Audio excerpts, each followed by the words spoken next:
আসসালামু আলাইকুম, সবাই কেমন আছেন? আশা করি সবাই ভালো আছেন। আলহামদুলিল্লাহ, আপনাদের দোয়ায় আমি অনেক ভালো আছি।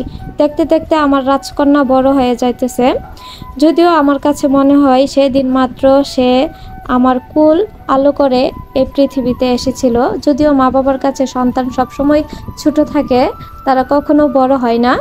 তো এই দিনটা ছিল আমার মেয়ের জন্মদিনের দিন। মে মাসের 11 তারিখ। নানান ধরনের ব্যস্ততার কারণে ভিডিওটা আপলোড দিতে পারতেছিলাম না। তো যেদিন শুনেছে যে ওর জন্মদিন, সে অনেক খুশি হয়েছে এবং সে বুঝে গেছে যে কেক কাটবে। আর কেক কাটতে কিন্তু বাচ্চারা অনেক পছন্দ করে, সেম আমার কারিমা অনেক পছন্দ করে। এবং সন্ধ্যা থেকে আমাকে অস্থির বানিয়ে ফেলতেছে, মা আমাকে ড্রেস পরায় দাও, সাজগোজ করায় দাও, মানে এই অবস্থা আর কি।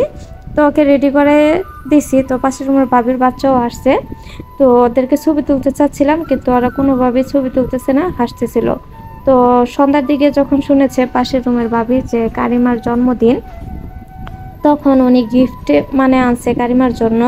যদিও কাউকে বলি নাই কারিমার জন্মদিন, কারণ তেমন কোনো আমরা অনুষ্ঠান করব না কারিমার জন্মদিনে। তো ওকে যখন গিফট এনে দিছে, তো তখন থেকে অস্থির হয়ে আছে কখন সে গিফট দেখবে। তো আমাকে বলতেছে বারবার, মা গিফটটা খুলে দাও, আমি দেখবো কি আনছে আমার জন্য আমার আন্টি। যতই বলতেছি যে পরে দেখো না, ও কান্নাকাটি শুরু করে দিছে, ও দেখবেই। তো কি আর করার, ওর গিফট খুলে দিছি। তো যখন ওর গিফটটা খুলে দিছি, তখন দেখে আমার হাতে একটা তিনটা গোল্ডের আংটি ছিল। দুইটা ছিল আমার, একটা ছিল কারিমার। মানে জন্মদিন উপলক্ষে ওর বাবা ওকে একটা গোল্ডের আংটি কিনে দিয়েছিল। তো এই আংটিটাও আমি পরতে পারি, তো এটা আমার হাতে ছিল। তো হঠাৎ করে হারিয়ে গেছে। তো অনেকক্ষণ খোঁজাখুঁজির পরে আল্লাহর রহমতে পেয়ে গেছি।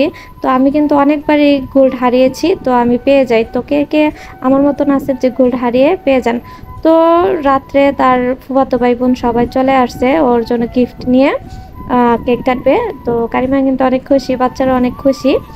তো ও ও সবচাইতে পছন্দ করে কেক কাটা এবং মোমবাতি দিয়ে ফু দিয়ে নিবানো। তো মোমবাতিটা হারিয়ে ফেলছি, কোথায় রাখছি আর পাওয়া যায় নাই। তো যখন কেকটা কাটছে, ও যে অন্য কাউকে খাওয়াই দিবে তা না, ও কখন খাবে তখন থেকে অস্থির হয়ে আছে। হাতে ক্রিম লাগছে, এটাও কিন্তু সে মুখে দিছে।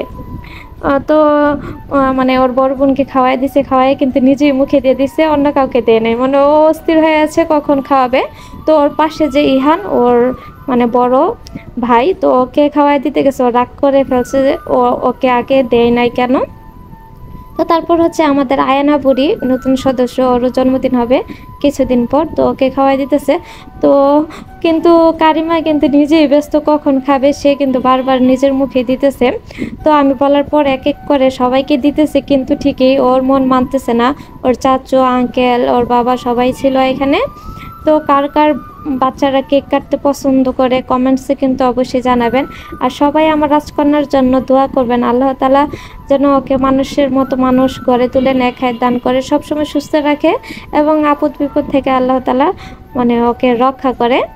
তো এই আর কি। তো তেমন কিছুই করি নাই।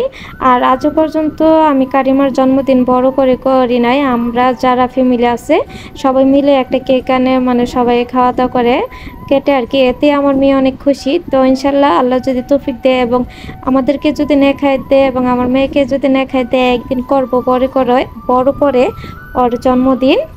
তো ওর গোল্ডের আংটিটা আর দেখালাম না। গোল্ডের আংটিটা পাওয়ার সাথে সাথে আমি তুলে রেখে দিয়েছিলাম। তো কেমন লাগছে ভিডিওটা কমেন্টসে জানাবেন। তো সবাই ভালো থাকবেন, সুস্থ থাকবেন, আল্লাহ হাফেজ।